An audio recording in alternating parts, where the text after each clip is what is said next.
This video is part of a webinar series on Hindudvesha, an educational series to explore and expose systemic Hindu phobia.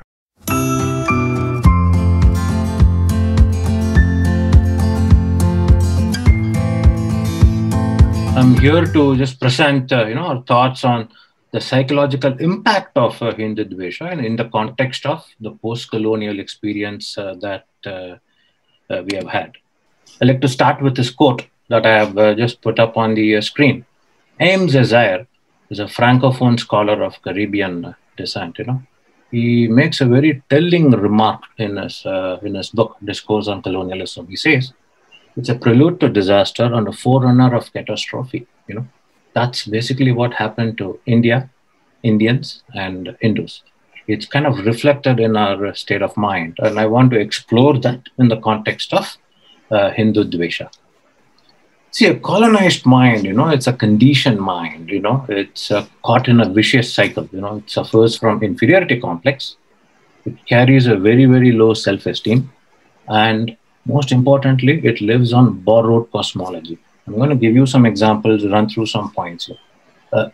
We have developed self-hatred and self-doubt and ignorance of our own religious and traditions. It kind of impacts us pretty much on a daily, day-to-day basis. We don't realize it. We are extremely defensive about our own traditions, especially when it comes to caste or women's rights.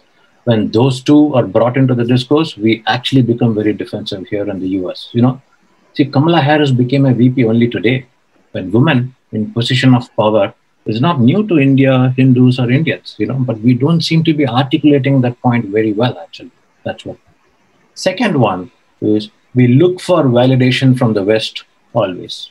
I do know, I think many of us would have heard of two recent instances when Tamil and Kannada chair were set up in some of these universities here in the US. I think one was in Harvard, another was in Columbia, if I'm not wrong.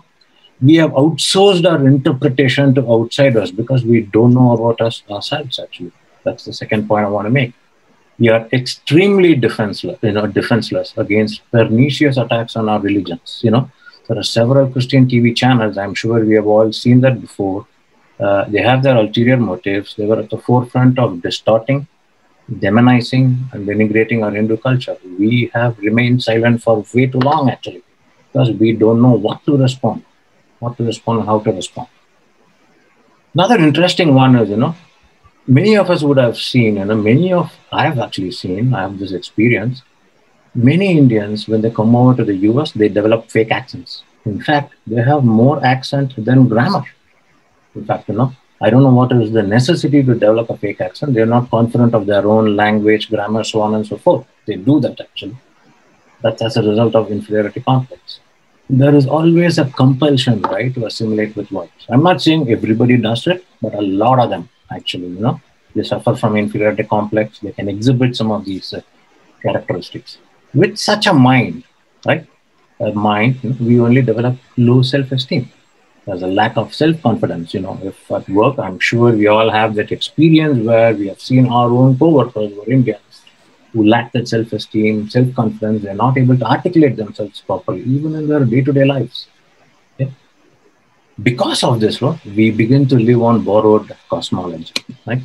Our worldview and worldview about us is always on Eurocentric framework. Our interpretations, the interpretations of Hindu society is always using alien context. Terms such as left, right, center, nationalism, or even secularism for that matter. They don't apply to us, actually.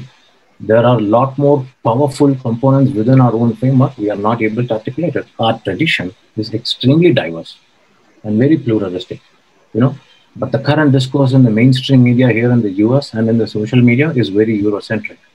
It drowns pluralism, which is embodied in our culture. We are not able to articulate that better because we have not examined some of these things very critically.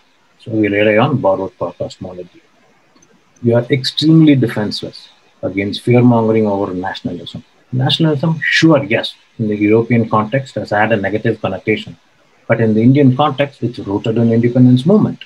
We have a very superficial view of it, actually. We have not critically examined these so that we could articulate our Indic viewpoint much better. We have not done that. So we continue to rely on borrowed cosmology. Even just recently, last year, there were a lot of CAA protests that played out. They were all based on alien framework, European framework, right? Secularism, nationalism, fear mongering over all of it continues to, the Western media continues to employ these frameworks. And the borrowed cosmology is used to interpret India. As long as it does, I think it will continue to remain the same. There are many such examples I think I can give that shows the subservient nature of a Hindu mind. A colonized mind is a conditioned mind. It's doctored, I think, from its cardinal basis, right?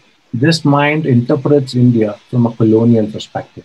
It's oblivious of its ancient traditions and is extremely defenseless against affronts to our own primordial identity. We are actually ambassadors of our own civilization.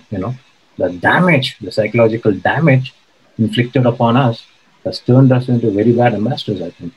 We need to effect a change, I think, in that regard. Just to review what I had said, the impact has been very debilitating. And I want to just close my remarks by saying we suffer from inferiority complex, we carry a very low self-esteem, we live on borrowed cosmology, and we need to effect a change.